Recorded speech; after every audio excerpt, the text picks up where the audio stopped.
الحمدللہ رب العالمین والصلاة والسلام علی سید الانبیاء والمرسلین اما بعد فاعوذ باللہ من الشیطان الرجیم بسم اللہ الرحمن الرحیم ایاک نعبد و ایاک نستعین صدق اللہ مولانا العظیم۔ آج کا سبق جو ہے سورۃ فاتحہ آیت نمبر 5 ہے، اور آیت نمبر 5 کا آخری جز وَإِيَّاكَ نَسْتَعِينُ اس کی ہم تفسیر پڑھیں گے اور پھر اس پر اعتراض اور پھر ان کے جوابات مکمل کریں گے۔ وَإِيَّاكَ نَسْتَعِينُ اور تجھ ہی سے ہم مدد چاہیں، اس کا معنی ہوتا ہے اس لفظ کا تعلق یا اس آیت کریمہ کا تعلق پچھلی آیت کریمہ سے چند طرح کا ہے، یا یوں سمجھو کہ اس آیت کی اس جز کا تعلق پچھلے جز کے ساتھ چند طرح کا ہے۔ پہلا یہ ہے کہ سورۃ فاتحہ میں چند مضمون ہیں، چند مضمون۔ پہلا اللہ رب العزت کی تعریف، اور دوسرا اپنی بندگی کا اظہار، اور تیسرا جو ہے نا وہ یہ ہے کہ اس سے دعا مانگنا۔ اب یہاں پر جس موضوع کو چلایا جا رہا ہے وہ اس سے دعا مانگنا، اب اس مضمون پر بات کی جائے گی یہاں پر۔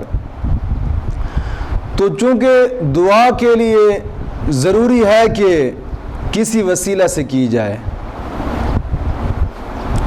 اس لیے اس سے پہلے عبادت کا ذکر ہوا ہے اور بعد میں دعا کا، یعنی اے اللہ ہم تیری عبادت کرتے ہیں اور عبادت کے وسیلے سے تجھ سے مدد چاہتے ہیں، عبادت کے وسیلے سے تجھ سے مدد چاہتے ہیں۔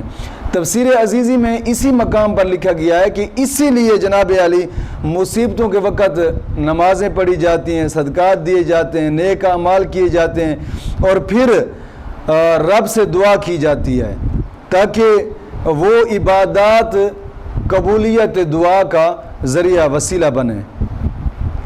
یہاں پر ایک بات اور بھی نوٹ کی جائے، وہ یہ ہے کہ اس بات سے یہ بھی معلوم ہوتا ہے کہ ہر دعا نبی اکرم صلی اللہ تعالی علیہ وسلم کے وسیلے سے قبول ہوتی ہے۔ حضور کا وسیلہ پکڑنا ضروری ہے ہر دعا کے لیے،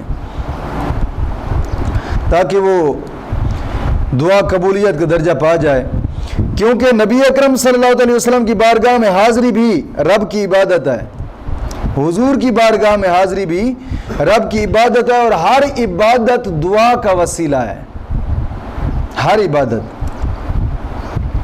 رب نے فرمایا نا وَابْتَغُوا إِلَيْهِ الْوَسِيلَةَ سورۃ مائدہ آیت نمبر 35 میں۔ اور دوسرا تعلق یہ ہے اس جز کا، اس آیت کے جز کا پچھلے جز کے ساتھ، کہ اس سے پہلے فرمایا گیا تھا پچھلے جز میں اے اللہ ہم تیری عبادت کرتے ہیں، اب عرض کیا جا رہا ہے کہ خدایا اس عبادت کو مکمل کرنے میں تجھ سے مدد مانگتے ہیں۔ اس جز میں یہ فرمایا گیا ہے کہ اس عبادت کو مکمل کرنے میں تجھ سے مدد مانگتے ہیں، یعنی شروع کرنا ہمارا کام تھا اور انجام تک پہنچانا تیرا کام ہے۔ اب تیسرا تعلق یہ ہے کہ عبادت کی کچھ ظاہری شرطیں ہوتی ہیں، کچھ ظاہری شرطیں ہوتی ہیں اور کچھ باطنی شرطیں ہوتی ہیں۔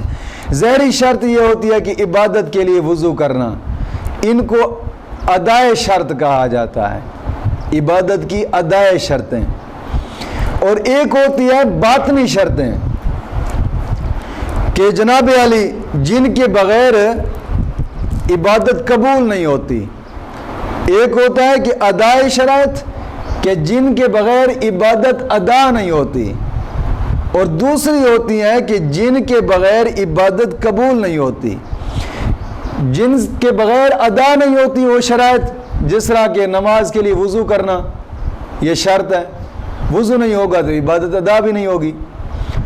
اور اسی طرح قبول کی جو باطنی شرائط ہے نا وہ یہ ہے کہ دل میں خشوع خضوع کا ہونا، یہ باطنی شرط ہے، اور ریا سے پاک ہونا یہ بھی باطنی شرط ہے، فخر سے پاک ہونا یہ بھی باطنی شرط ہے، جن کے بغیر نماز قبول نہیں ہوتی۔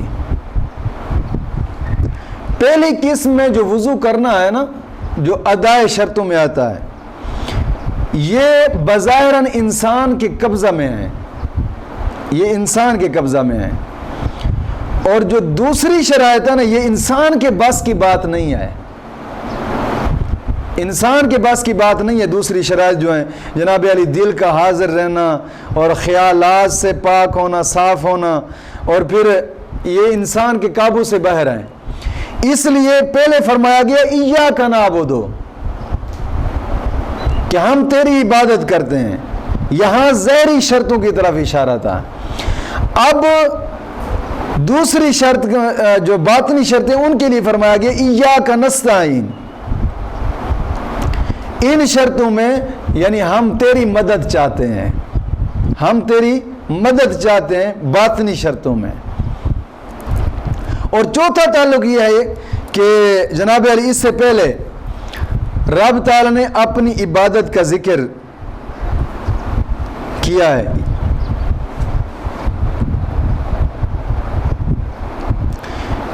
یعنی کہ اپنی عبادت کا ذکر کرنا تھا۔ اب عرض کیا جا رہا ہے کہ اس عبادت کا رب کی بارگاہ تک باخیریت پہنچانا اور مقبول ہونا اس عبادت کا، یہ رب ہی کے کرم پر موقوف ہے، کیونکہ بہت سے ایسے حادثے عارضے کہے جائیں کہ پیش آ جاتے کہ جن سے سارے کا سارا کیا دھرم برباد ہو جاتا ہے، اور اللہ محفوظ رکھے۔ عرض کیا کہ خدایا عبادت ہم نے کر دیے، اور آئندہ ہماری اس عبادت کو حفاظت میں رکھ، تجھے تیری حفاظت کی ہم تجھ سے جناب علی مدد چاہتے ہیں، اس کی حفاظت کی ہم تجھ سے مدد چاہتے ہیں۔ اور پانچواں تعلق یہ ہے کہ عبادت سے روکنے کی، جو انسان کو عبادت سے روکتی ہیں وہ بھی چند چیزیں ہیں۔ نفس جو انسان کے اندر ہے، شیطان اور دنیاوی الجھنیں یہ عبادت سے روکتی ہیں، برے یار جو ہو گئے وہ بھی عبادت سے روکتے ہیں، اور عبادت کروانے والی بھی چند چیزیں ہیں، جس طرح کہ روح یہ انسان کو عبادت کرواتی ہے، کیونکہ اس میں اس کے جناب علی وطن کا ذکر ہوتا ہے۔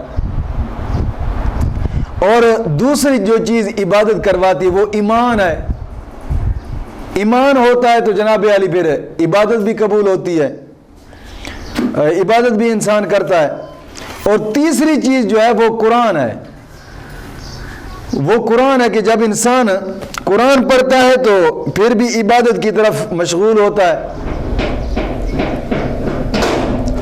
تو گویا کہ عبادت کرتے وقت دو لشکروں کا مقابلہ ہے۔ پہلے تو عرض کیا کہ اے اللہ ہم تیری عبادت کرتے ہیں، پھر عرض کیا کہ خداوند ہمارے اس جہاد میں رحمانی لشکر کو شیطانی لشکر پر فتح دے، اس میں ہم تجھ سے مدد مانگتے ہیں۔ اب یہ تھے 5 تعلق اس جز کے پچھلے جز کے ساتھ۔ اب ہے اس آیت کریمہ کے آخری جز کی عالمانہ تفسیر۔ علماء فرماتے ہیں یہاں مدد سے مراد یا تو یہ ہے کہ صرف عبادت میں مدد مانگنا، صرف عبادت میں مدد مانگنا، اور دوسرا یہ ہے کہ سارے دینی اور دنیاوی کاموں میں مدد مانگنا۔ لیکن یہ جو دوسرا معنی کیا جا رہا ہے نا یہی صحیح ہے، اس میں دینی اور دنیاوی دونوں کاموں میں تجھ سے مدد مانگنا۔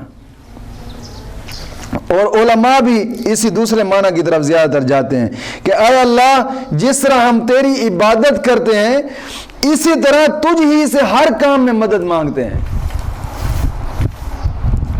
ہم مشرک نہیں ہیں کہ بعض کاموں میں تجھ سے مدد مانگے اور بعض کاموں سے تجھ سے مدد نہ مانگے. جس طرح کہ کافی لوگ ایسا ہوتے ہیں کہ جناب علی جی ہم دینی کام میں تو رب کی مدد کرتے ہیں لیکن دنیاوی کام میں وہ ہم مدد مانگتے نہیں ہیں. یعنی دینی اور دنیاوی دونوں کاموں میں جو مدد ہے وہ حقیقت رب تعالیٰ کی ہے اور وہی مدد ہی سچی مدد ہے. اور اس میں بندے کو تعلیم بھی دی گئی ہے کہ وہ اللہ رب العزت کی بارگاہ کی طرف نظر رکھے, اس کو اپنا حقیقی مددگار جانے. یہ بندے کو تعلیم دی گئی یہاں پر. اگر مخلوق کی طرف سے کہیں پر بھی کوئی مدد آئی ہے تو یہ ذہن میں یہی رکھے کہ یہ مدد میرے رب کی طرف سے ہی ہے,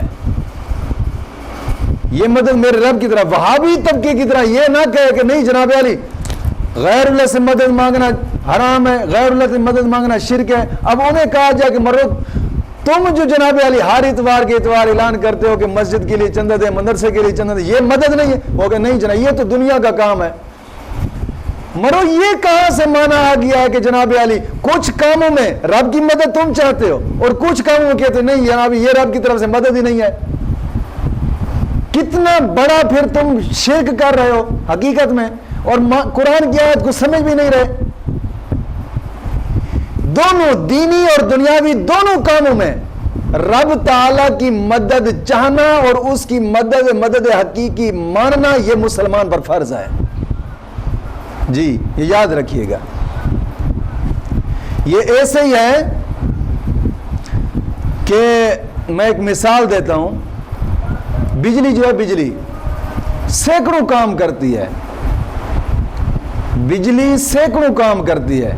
یعنی بجلی جناب علی پنکھا بھی چلاتی ہے, بجلی روشنی بھی دیتی ہے, بجلی گاڑی بھی چلاتی ہے, بہت سارے کام کرتی ہے. یہ محض جو کام ہے یہ تار کا کام نہیں ہے بلکہ جو پیچھے پاور ہاؤس ہے نا اصل طاقت اس کی ہے, اس پاور ہاؤس کی اصل طاقت ہے. یہاں دنیا میں بھی ایسی ہے کہ اگر کسی نے بھی مدد کیا ہے نا, کچھ بھی کیا ہے, تو یہ اصل طاقت تو اس رب کی ہے نا. اگر وہ رب ہی اس کو طاقت نہ دیتا, رب ہی اس کو مدد کرنے کی توفیق نہ دیتا, رب ہی اس کے دل میں جناب علی رحم نہ ڈالتا تو مدد وہ کیسے کرتا؟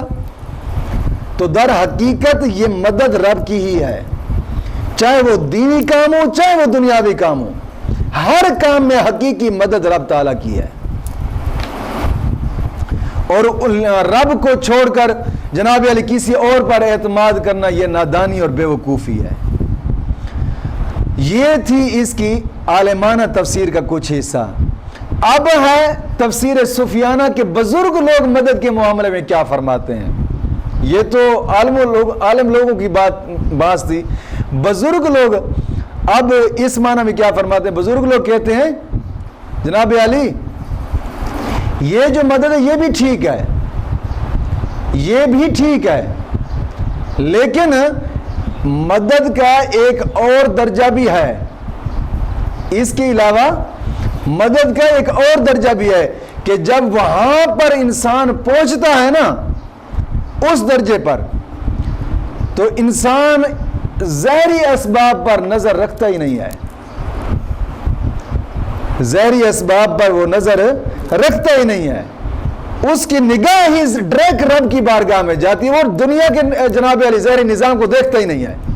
بزرگ لوگ فرماتے ہیں یہ ایک اور درجہ بھی یہ ہے, ظاہری اسباب پر بالکل ہی وہ نظر نہیں رکھتے جب انسان اس درجے پر پہنچتا ہے. تو بلکہ بعض موقعوں پر اللہ رب العزت سے اپنی زبان سے حال عرض کرنے کو بھی آج سمجھتے ہیں وہ بزرگ لوگ, کہ میں جناب علی اپنی زبان سے حال بیان کروں رب کی بارگاہ, کہیں یہ الفاظ آڑ نہ بن جائیں. جس طرح کہ حضرت ابراہیم علیہ السلام کا قصہ دیکھیں کہ جب آگ نمرود میں آپ کو ڈالنے لگے تو آپ نے زبان سے کچھ نہ بولا. جبرائیل امین آئے آ کر عرض کرتے ہیں کہ میں آپ کی مدد کرنا چاہتا ہوں، بتائیں۔ آپ نے فرمایا مجھے تجھ سے کوئی حاجت نہیں ہے، مجھے تجھ سے کوئی حاجت نہیں ہے۔ حضرت جبرائیل نے فرمایا کہ تم ایسا کرو پھر رب سے مدد مانگو۔ آپ نے فرمایا میں کیوں کہوں، وہ جانتا ہے، وہ جانتا۔ اب دعا مانگنا جناب علی ان الفاظ کو بھی اور سمجھتے ہوئے مانگ نہیں رہے، کہیں یہ الفاظ یہاں نہ بن جائیں۔ اب یہاں دل میں اس کا خیال اور ڈائریکٹ نظر اس کی بارگاہ میں جا رہی ہے، اب مانگنے کو بھی کچھ نہیں کر رہے۔ آپ نے فرمایا حسبی من سوالی علم بحالی، میرا رب مجھے جانتا ہے میں جس حال میں ہوں، میرا رب مجھے جانتا ہے میں جس حال میں ہوں، جیسے وہ چاہے گا میں اسی میں راضی ہوں، اس کی رضا میں راضی ہوں، پھر عرض کرنے کی مجھے کیا ضرورت ہے۔ تو بزرگ لوگ فرماتے ہیں یہ وہ حالت ہے کہ جس میں دعا مانگنے سے بھی گریز ہے، یہ وہ حالت ہوتی ہے، یہ تیسری چیز ہے۔ اب اس طرح بھی اشارہ کیا جا رہا ہے وَإِيَّاكَ نَسْتَعِينُ، ہم تجھ ہی سے مدد مانگتے ہیں۔ یہاں پر خیال رہے کہ اولیاء کرام کی یہ حالت ہر وقت نہیں ہوتی، اولیاء کرام کی یہ حالت ہر وقت نہیں ہوتی۔ جب جناب علی امتحان کا وقت ہوتا ہے تو دعا نہ مانگنا، امتحان کے وقت دعا نہ مانگنا، راضی برضا رہنا، یہ بھی عبادت ہے۔ دعا نہ مانگنا، راضی برضا رہنا، یہ بھی عبادت ہے۔ جس طرح کہ حضرت امام حسین رضی اللہ تعالیٰ عنہ،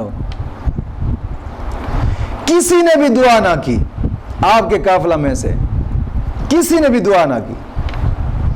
کیا سمجھتے ہیں کہ امام حسین دعا فرماتے اور دعا قبول نہ ہوتی؟